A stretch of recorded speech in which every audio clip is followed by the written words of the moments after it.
Hi, Happy New Year. It's 2026, time to get started.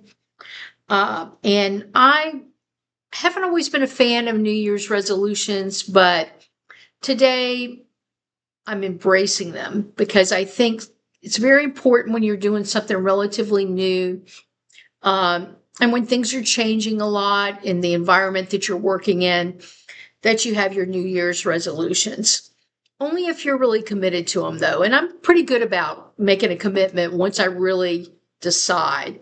My biggest problem is I overanalyze things. So I'm trying to make good decisions based on reasonable analysis and move forward. So these are my 6 New Year's resolutions for my reselling business.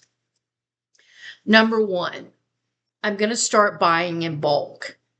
Now, I've been thinking about it, toying with the idea, and I think the reason I would really like to do it is, well, there's several reasons. Number one, I think it will make me feel more relaxed about the business if, say, every quarter I can have a bulk buy, because then when I go out to have fun and source, I won't feel the pressure of, oh my gosh, I've got to find 5 things every day that are great. That's hard to do sometimes. Some days you find one, some days you find 3.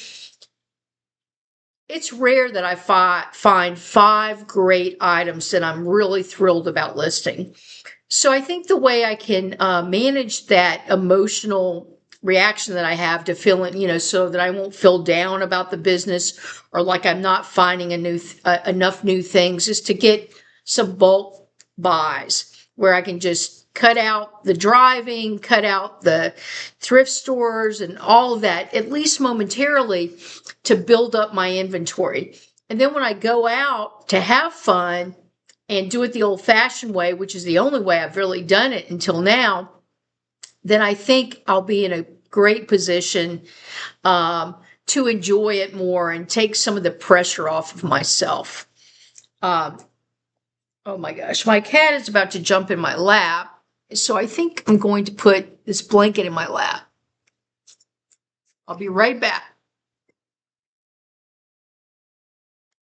I'm allergic to my cat, I found out. So I can't have him jump in my lap unless I've got something on my lap so he won't scratch me. I mean, how many people get pets they're allergic to? I mean, that must mean something that I don't want to examine too closely. Anyway, that's number one. Number two is I've gotten a lot better about this in the last quarter of 2025, but I've got to stop buying any item that will resell for less than $25. That's my goal. And of course, I think, I've been doing that pretty well, but sometimes what happens is I think it's worth more than it is, even when I do my comps and everything, and then I put it online and someone offers me 20, 21, 19, and I think, oh, I should just do it just to get the sale, just to get it out of here. So that's kind of something I'm toying with the idea of. But I think what I really need to do, if I want to buy things that will sell at 25 or above, I probably need comps for that to sell for $30 or $35. So then when we start coming down and I start getting emotional and maybe I don't have a sell that day, so I'm thinking, oh, I think I'll go ahead and sell that. It'll give me some margin for error, which I haven't given myself enough of. Even though I make errors continuously, you would think I would already have built that in. That's something I'm going to conscientiously build in so that I can keep my sales rate up, my average sales rate up high. And I've got to truly focus on buying higher price things. And honestly, I understand why people that have 10 and 12 and 15,000 inventories, they're in a volume business, but I'm not in a volume business and I don't really want to be in a volume business. And I have to remind myself of that so that I don't start feeling antsy about, it's better for me to have fewer sales at a higher price And as long as I'm meeting my objectives for the business, and that's, sometimes if I watch too many YouTube videos or I talk to too many people, I'll allow myself to fluctuate a little bit and forget what my goals are. And that's something I've got to always remember and keep in the front of my mind. Um, and that kind of goes along with my third New Year's resolution, which is to stop comparing my business to full-timers' business. And, you always get in trouble when you do that because they're in a different part of their life and they're go-getters. And I remember so well being a go-getter. And there's this part of me that's like, I got to gear up. I got to do this. I got to do that. And I just need to remind myself that this is my retirement fund business.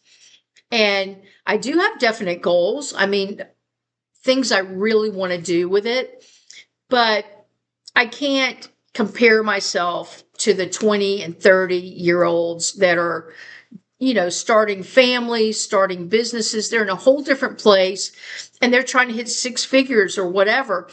And I'm not. And I need to remind myself that, well, you always get in trouble when you compare yourself to other people. You always do, because we're all different. We have different objectives, different abilities, and we're in different stages of our life. So I'm really trying to remember that as I move forward. But I don't want it to be a waste of my time either. I don't want to play business. I want to have a business that I can count on for a certain amount of money. So number 3, I think that's something I can do. Stop comparing my business to full-timers' business. And if you're a retiree or someone that's doing this part-time, I think that's good advice. Number 4, and this is a new one that I've just realized I need to start thinking about. It's kind of a little thing, not a big thing, but it can be a big thing, I guess, if you're in the clothes business, is to start applying the sniff test to clothes or any item that's made of fabric. I have had a couple of times where I bought things and I didn't really notice the smell. Maybe it was the environment I was in, but then I'd get home and I'd be like, wow, that's got like a really strong scent, or it's like really heavily smells like perfume. You never quite know what it is. It could be somebody's perfume. It could be their fabric softener or their detergent or whatever. But that can be a real problem. Today, I sold something and she bought it. My customer bought this. It was a velour tracksuit, which they're doing real well for me and they're very popular. And in fact, I like to wear them because they're so soft and snuggly and, perfect for the winter. But you still kind of look more put together than if you just have on sweats, but they're just as comfortable. So a lot of people like them and they're kind of got a Y2K vibe to them. So they're flying off the shelf.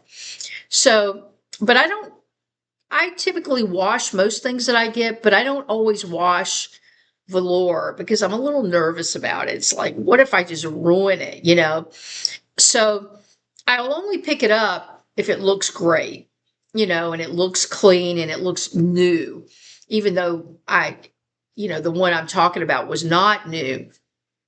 So the customer sends me a message and says, by the way, please don't wash it, or do anything to it. I have allergy problems and I've had to donate a lot of the things I bought on eBay because of smell.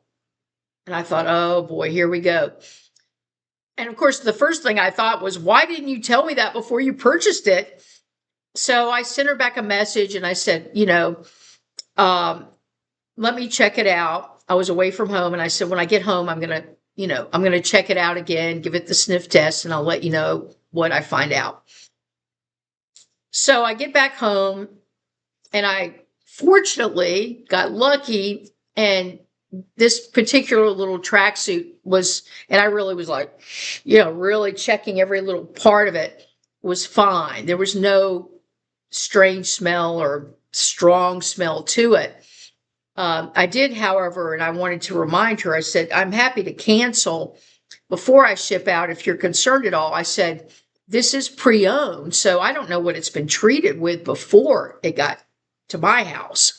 So, I was trying to give her every avenue to cancel the order, and she didn't want to. So I'm like, please, I'm hoping this will go smoothly. I find that typically when I get a whole lot of questions in the beginning and concerns before I even ship it, sometimes that can, point to future problems. But I'm just hoping that this will not be the case in this situation, because I didn't notice anything.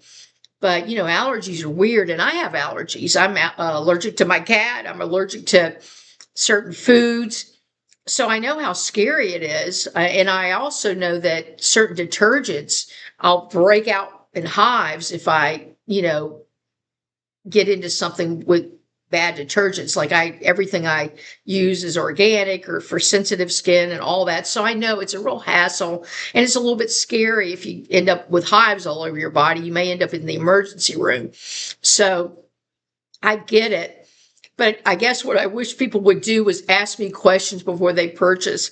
But for whatever reason, they don't always do that. But I've got my fingers crossed on that one. But I am going to start in the future trying to be more conscious of smells. I mean, things that knock you out, of course, you're like, whoa, and then I don't even buy it, if it's got a real strong smell. But so many people wash their clothes, with scented detergent, that if you started knocking everything out that had a little scent to it, you probably wouldn't have much left to buy. So, it's something I've got to think more about, though. And because I don't want, well, I don't know, I may be overreacting to this.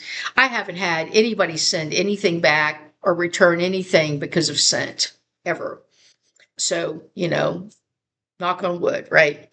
But I think I should be more careful with that, because I have actually gotten home, had this really cute blazer, and the smell was so strong on it. I thought, okay, I just need to wash it. And it was like a knit blazer. So, and the care tag said, okay, you can wash it on delicate. So I did.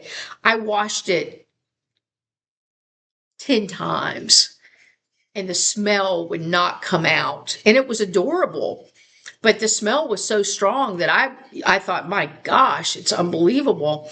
And I should have never brought it home. And for some reason, I don't know if it was the environment I was in or whatever, I got home with that before I realized how bad it was. And I just ended up unlisting it and redonating it, because I thought, I can't deal with it. And I just knew I was begging for trouble with that. Even though it was an adorable little blazer. It was real cute. But so that's a new thing I'm going to start doing. The fifth thing I'm going to start doing was something that sometimes you remember things from your past life in your careers, your corporate careers. If you tend to get emotional with the ups and downs of selling, reselling, I mean, we all do. The best way to solve that, I think, is to focus on what you can control. And that's the activity level. Set your goals. What's your listing goal per day? Or maybe you need to do it per week, because some days you may do 10 things. Some days, like if you want to average 5, that's great. And to keep the activity up, and so that, you don't mess up the algorithm and you get more business. Because of that, I think it's important to focus on activity levels and then pat yourself on the back for accomplishing the activities, and of course, listing is a key activity to focus on. And you have to remember, of course, and we all know this, in order to have something to list, I've got to be sourcing X amount of time. And, but I always kind of have in the back of my mind, it's like, okay, because I have a tiny death pile of things, and it makes me feel comfortable. It's like, okay, if the weather's horrible, if we get that random snowstorm that occasionally happens even in the South, and then you definitely don't want to go out because Southerners don't know how to drive in the snow. So going out in the South when it snows is just asking for trouble. I won't even leave the house, even though it's tempting and it's fun, and I'll go outside, but I will not get in my car because I learned that lesson a long time ago. So I want to set my activity levels on listing, which of course includes sourcing, so that I know that I'm being consistent and that I am doing my best.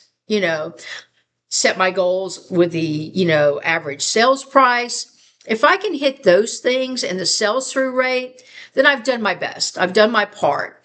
Of course, the big strategies you've got to look at every quarter. Should I do this? More men's clothes, more women's clothes, more this, that. But in terms of feeling good about your accomplishments and knowing you did your best every day, I think those activity goals will keep you feeling positive, even when you hit a slump, and you have a few bad days and you don't sell anything and you're thinking, oh my gosh, what's happening? Did they close my store and I don't know it? I mean, I haven't had too many days like that. I've been pretty lucky since I've shifted some of my other policies and gotten extremely consistent and focused on sales through rate. I haven't had too many days that I don't sell anything. Although January 1st, 2026, I did not sell anything. And it was like, what's going on? Of course you get a little bit. And I thought, okay, Belinda, you'll sell a bunch today. And I did, so you have to realize that you may have one day that's off and then you may double or triple what you expect on another day. And you just have to go with it and just remember that averages is what matters, not a particular day. So that's something else I'm doing to keep my spirits up, especially in the cold, gray winter of it all. Another goal or New Year's resolution of mine is to reach out for help when I need it. I'm one of those people, I don't like to reach out for help. I always try to figure it out. It's like, oh, I'm gonna figure it out. I don't need to reach out for help. But I'm gonna start reaching out for help more. It will just save me time and aggravation with the things that drive me crazy. And it's usually technology oriented. I'm just going to start getting help when I need it instead of, trying, reading everything I can.